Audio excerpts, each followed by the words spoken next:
Mangalvriščika, jeb var skorpionu zīmē. Tātad zinām, ka skorpionu zīmi pārvalda pats Marss.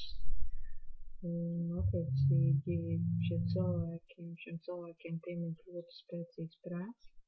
Viņi ir ļoti drošsirdīgi, pārliecināti par saviem pieņemtajiem lēmumiem, un bieži vien sabiedrībā viņi, rada tādu, gribas šos cilvēkus ļoti cienīt, tādu, viņus tā kā cienatīgi apkārtējiem.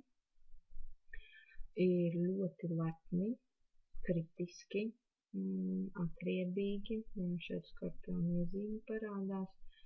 Var interesēties dzīves laikā par kaut kādām okultajām lietām.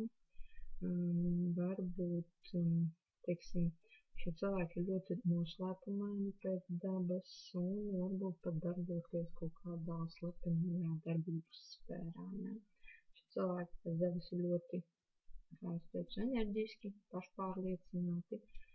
Un, ja kāds, piemēram, aizvaino šo cilvēku, tad viņi, šos aizvainojumus ļoti ilgi tur sevī.